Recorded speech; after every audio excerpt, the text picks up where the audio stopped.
Welcome back to another segment. My name is Jessica, and I have with me none other than the man itself, Eric. Sup, Eric? Hey, Jessica, thanks for welcoming me. I love today's topic. Man, one single ESPN segment spark a media firestorm about racism.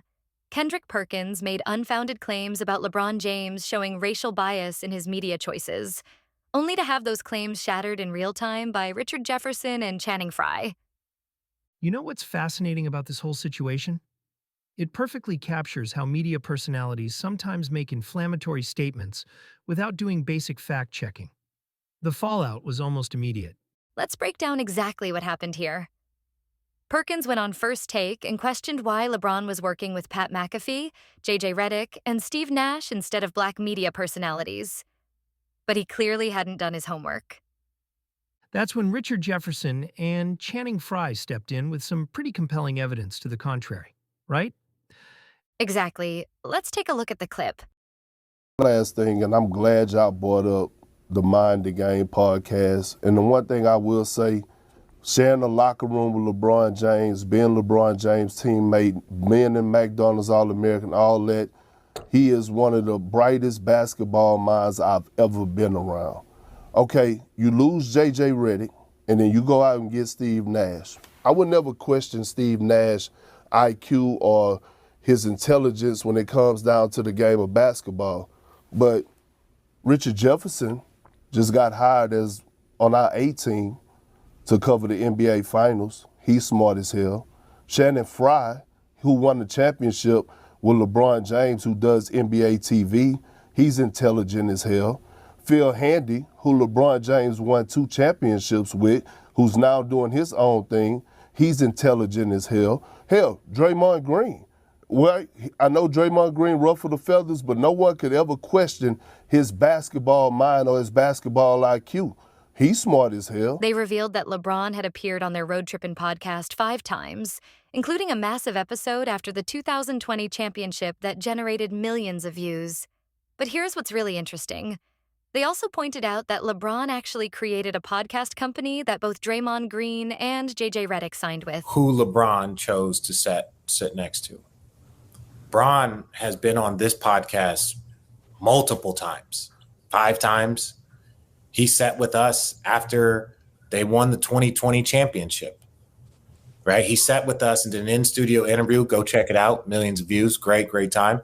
He sat with us. Tens of millions. He started a podcast company that Draymond signed to, The Last Dance.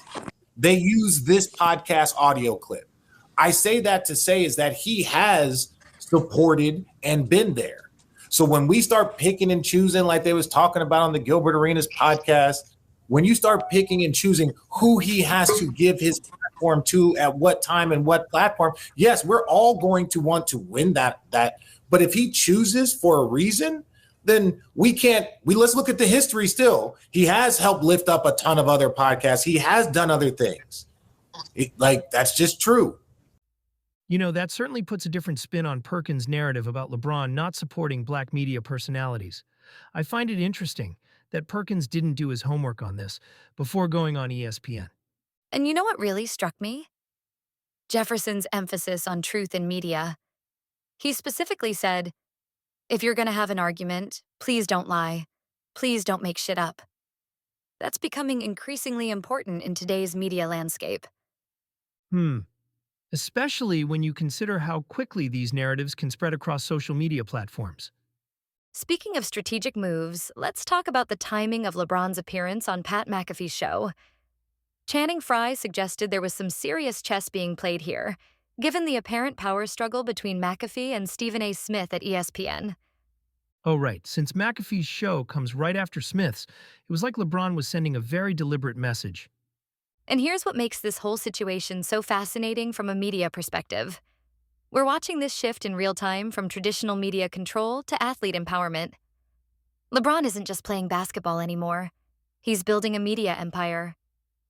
The way he's leveraging different platforms really shows a sophisticated understanding of the modern media landscape. You know what's particularly telling? When Perkins was confronted with all these facts that contradicted his narrative, he had no real response. He just had to sit there and listen as his entire argument was dismantled. That moment really highlighted the danger of making accusations without proper research, especially on a platform as influential as ESPN. And let's consider the broader implications here. This isn't just about LeBron or Perkins anymore. It's about how sports media is evolving and who gets to control the narrative. Athletes now have direct access to their audience through various platforms. So if we look at the future of sports media, what do you think this means for traditional outlets like ESPN? Well, they're going to have to adapt or risk becoming less relevant. When athletes can tell their own stories through their own platforms, it fundamentally changes the power dynamic. Look at how LeBron handled this situation. He didn't need to respond on ESPN. He chose his own platform and timing. That's exactly why this story is so significant for the future of sports media. And here's another layer to consider: the responsibility that comes with having a platform. When Perkins made these claims about racial bias, he wasn't just making a simple observation. He was touching on sensitive issues that deserve more careful consideration. The speed at which these false narratives were debunked really shows how the media landscape has changed. Looking ahead, I think this incident might make other commentators think twice before making similar claims without proper research. The days of throwing out unsubstantiated narratives without consequences are numbered. Well, that's certainly something worth watching as this media landscape continues to evolve. And as we wrap up, isn't it interesting how what started as criticism of a single interview choice evolved into this much larger discussion about race, media access, and athlete empowerment? It really shows how interconnected these issues are in modern sports media. That's precisely why this story matters beyond just the immediate controversy. It's a window into how sports media is transforming right before our eyes. Thanks, Eric. We have to move on to our next segment. Thanks, Jessica. The pleasure is all mine.